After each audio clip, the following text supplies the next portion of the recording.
Chapter 20. Legacy for the Future. Industry, Science, and Superstition. 1. The manufacture of soda. The legacy of Leblanc. As the 18th century ended, the industrial world faced a crisis, a shortage of soda ash, sodium carbonate. This substance was the missing link needed for mass production of glass, soap, and textiles. Historically, soda was harvested from the ashes of seaweed or desert plants, a process far too slow for the needs of the Industrial Revolution. In 1791, French chemist Nicolas Leblanc answered the call. He invented a revolutionary process to transform common salt into soda. This was the moment salt evolved from kitchen staple into the mother of the chemical industry. The Leblanc process was a violent and complex chemical drama. Salt was first treated with sulfuric acid, creating sodium sulfate, also called salt cake, releasing clouds of hydrochloric acid gas. This cake was then roasted with limestone and coal in a massive furnace, producing black ash from which the precious soda was finally extracted. The process was environmentally harsh. It scarred the landscapes of early industrial towns like St. Helens in England. But it lowered the price of soap and glass tenfold. For the first time in history, cleanliness became accessible to the common man via cheap soap and light via cheap glass windows. All thanks to the chemical unlocking of the salt molecule. Salt had become more than seasoning, more than preservative. It had become the foundation of industrial chemistry, the raw material for countless products that would define modern life. 2. Superstitions of Britain, sprinkling for luck and corpse charms. Despite its industrial transformation, salt never lost its magical grip on the human imagination. In Britain, particularly in rural highlands and coastal villages of Cornwall, salt remained the primary defense against the unseen world. The most common superstition was sprinkling salt over the threshold of a new home or into the churn to prevent witches from spoiling the butter. Salt was viewed as a pure substance that evil, being a force of decay and corruption, simply could not touch. Perhaps the most haunting custom was the use of corpse charms. In many parts of Wales and Scotland, it was common practice to place a small pewter plate containing a heap of salt upon the breast of a deceased person. This was believed to prevent the body from swelling, to keep evil spirits at bay during the wake. The salt represented the incorruptible spirit that remained even after life had fled. These corpse charms prove that even in a world of growing scientific literacy, salt was still revered as the ultimate boundary between the sacred and the profane, the living and the dead. These traditions reveal something profound about human psychology. Even as we understand chemistry and biology, we still sense salt's special nature, its resistance to decay, its preservative power. These aren't just physical properties, they're symbols of something deeper: purity, permanence, protection.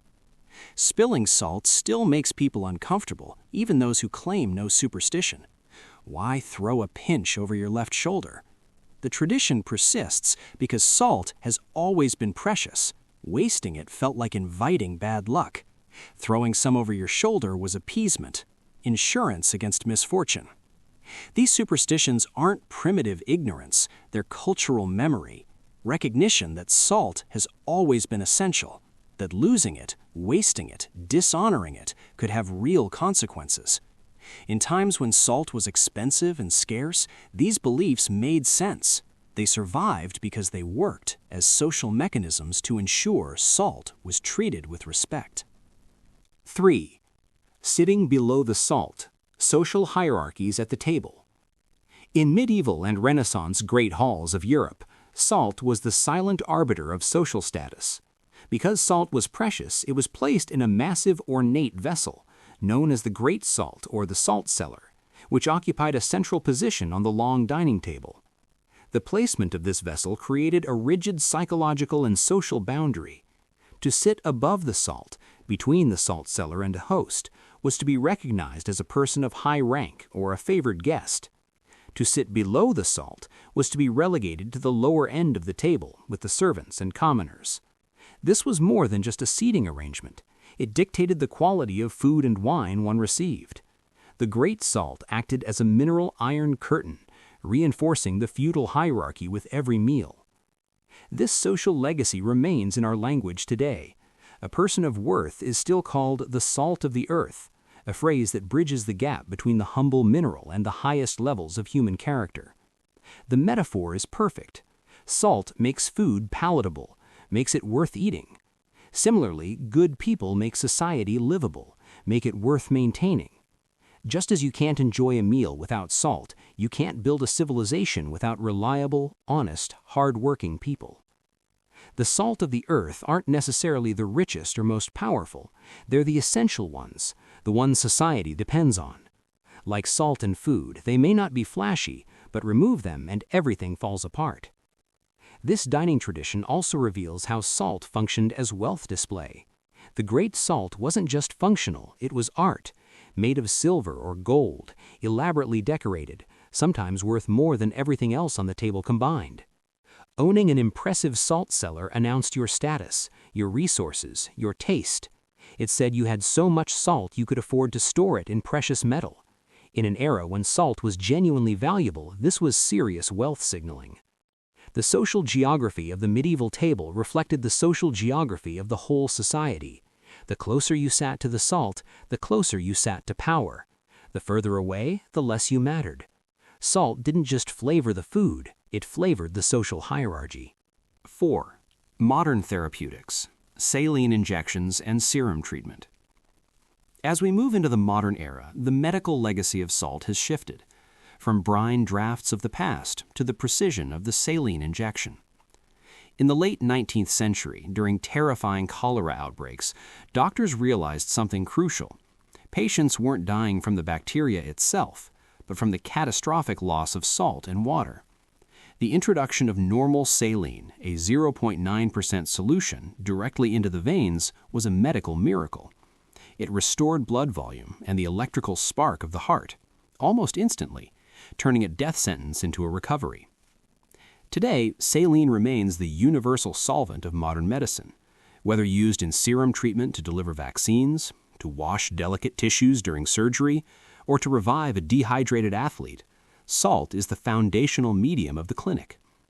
We've moved from the magic of the salt charm to the measurement of the saline IV, yet the underlying truth remains. The human body is a salty ocean encased in skin. Our survival depends on maintaining the salinity of that internal sea. Modern medicine has refined our understanding of salt's role. We know precise concentrations needed for different tissues, different conditions. We can measure blood sodium levels with incredible accuracy, adjust IV fluids to the milliliter. But the fundamental principle hasn't changed. Salt is life. Too little and cells malfunction, organs fail, consciousness dims. Too much and different but equally serious problems arise. The balance is everything. Emergency rooms stock saline by the pallet. It's the most commonly administered fluid in hospitals worldwide. Simple, cheap, utterly essential. A bag of salt water can mean the difference between life and death, between brain damage and full recovery, between shutdown and restoration. This isn't dramatic overstatement, it's daily reality in medicine. Saline is the first intervention for trauma, for dehydration, for countless conditions. It buys time, stabilizes patients, provides the medium for other medications to work. The saline injection represents the meeting point of ancient wisdom and modern science. Humans have always known salt was essential. Now we know exactly why, exactly how much, exactly when. We've taken intuitive knowledge and made it precise, measurable, replicable. But we haven't fundamentally changed the truth. We've just refined our application of it. Salt still saves lives, every single day, in every hospital, in every clinic, across the entire world. 5. Conclusion: the universal condiment of nature. We have traveled from the primeval oceans and the deep mines of the earth to the corridors of power and the microscopic world of the living cell. We have seen salt act as preserver of food, driver of war, builder of empires, guardian of health. In every chapter of human history, salt has been the universal condiment of nature, the silent, shimmering guest at every table, the invisible architect of every metabolism. Salt is the bridge between the inorganic world of rocks and the organic world of thoughts. It is the mineral that allowed life to leave the ocean and walk upon the land, carrying the great sea within its veins. As we look to the future, salt remains our most loyal ally. It is the substance that gives zest to our food and power to our blood. In the words of the ancients, salt is nothing less than the sun and the sea, a crystalline gift that ensures that life, in all its complexity, remains a vibrant, flowing, and incorruptible miracle. From ancient Rome to modern emergency rooms, salt has been constant. From the salt roads of China to the salt marches of India, it has shaped history. From the microscopic sodium channels in our cells to the vast salt flats of South America, it defines our world. We season our food with it. We preserve our provisions with it. We maintain our health with it. We conduct electricity with it. We create chemicals with it. We navigate our history by it. Salt threads through every aspect of human existence. And yet, for all its importance, salt remains humble. Cheap enough that anyone can afford it, simple enough that a child can use it, common enough that we take it for granted. This ordinariness is part of its genius. Salt doesn't demand attention, it just works. The universal condiment doesn't need fanfare, doesn't require explanation or justification. It simply makes everything better, makes everything possible, makes everything work. This is salt's legacy, not glamorous but essential, not rare but invaluable, not complex but profound. The white crystals that connect us to the primeval sea, to ancient empires, to our own biology, to the future we're building. Salt is universal because life is universal, and life as we know it runs on salt. Always has, always will. Epilogue. The Eternal Crystal. As we close this volume, we find ourselves standing before a substance so common it is often ignored, yet so vital that without it, the very pages of this book could not be turned by a human hand. We have traced the journey of salt, the white gold, through the arteries of empires and the veins of the living.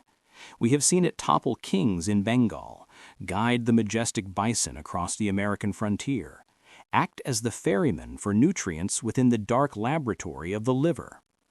What remains at the end of this long history is a realization. Salt is the ultimate universal mediator. It is the bridge between the dead mineral world and the vibrant world of consciousness. It is the only rock that we eat, the only crystal that we carry in our blood, the only commodity that has never lost its value in the eyes of nature. While gold represents the desire of humanity, salt represents our necessity.